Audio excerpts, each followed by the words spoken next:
Hello friends, welcome to my channel Karthik Telugu news. Friends, ఇవాళ పెన్షన్ల గురించి ఒక ఇంపార్టెంట్ అప్డేట్ న్యూస్ అయితే రావడం జరిగింది. దీని గురించి మరిన్ని విషయాలు ఈ వీడియోలో తెలుసుకుందాం.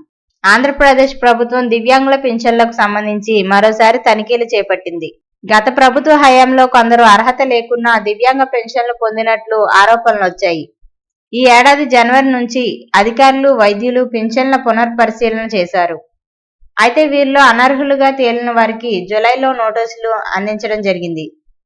జూలై నెలలో నోటీసులు అందుకుని తమ పింఛన్ల కోసం అప్పీల్ చేసుకున్న ఎన్టీఆర్ భరోసా పథకం దివ్యాంగుల పెన్షన్లను ఇప్పుడు మళ్లీ పరిశీలిస్తున్నారు. ఈ నెల 8 నుంచి దివ్యాంగుల కేటగిరీలో పింఛన్ల రీఅసెస్మెంట్ ప్రారంభమైంది.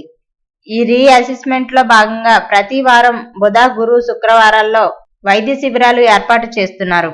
ఈ పరిశీలన పూర్తయ్యాక పింఛన్లకు అనర్హులుగా తేలిన వారిని జాబితా నుంచి తొలగిస్తారు.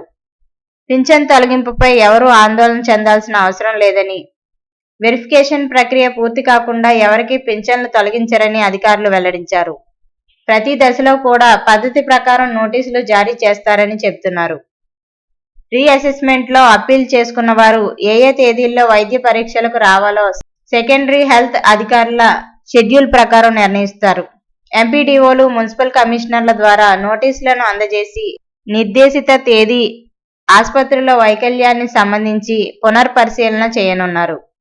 వాస్తవంగా ఆంధ్రప్రదేశ్ ప్రభుత్వం ఈ ఏడాది జనవరి నుంచి మే నెల వరకు దివ్యాంగుల కేటగిరీలో పెన్షన్ల తనిఖీలు చేపట్టగా కొందరికి మాత్రం వైకల్య శాతంలో లోపాలున్నట్లు గుర్తించారు. ఇక వారందరికీ ఎంపీడీఓలు నోటీసులు జారీ చేశారు.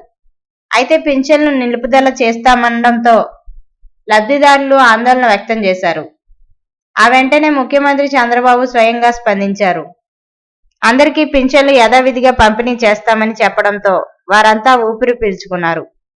ఈ నెల 8 నుంచి జూలైలో నోటీసులు అందించిన దివ్యాంగ పెన్షన్దారులకు మళ్లీ తనిఖీలు ప్రారంభించారు. వీరికి ఆసుపత్రిలో ఓ షెడ్యూల్ ప్రకారం తనిఖీల ప్రక్రియ చేపడుతున్నారు. 85% పైబడిన వైకల్యం ఉన్న వారికి, మంచానికి పరిమితమైన వారికి 15,000 రూపాయల పింఛన్ అందిస్తారు. 85% కంటే తక్కువ ఉండి 40% కంటే ఎక్కువ వైకల్యం ఉన్నవారికి 6,000 రూపాయల పింఛన్, 40% కంటే తక్కువ వైకల్యం ఉండి 60 సంవత్సరాలు పైబడిన వారికి 4,000 రూపాయల పింఛన్ ఇస్తారు. 40% కంటే అధికంగా వైకల్యం ఉన్నట్లయితే 6,000 రూపాయలు అందిస్తారు.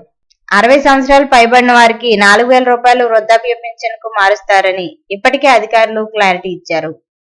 సో ఫ్రెండ్స్, ఇది అప్డేట్ న్యూస్. మరిన్ని అప్డేట్స్ కోసం ఛానల్ సబ్స్క్రైబ్ చేసుకోండి ఫ్రెండ్స్. అలాగే పక్కన ఉన్న బెల్ ఐకాన్ క్లిక్ చేసి వీలైతే ఛానల్కి లైక్ అయితే చేయండి. Thank you friends. Thanks for watching this video.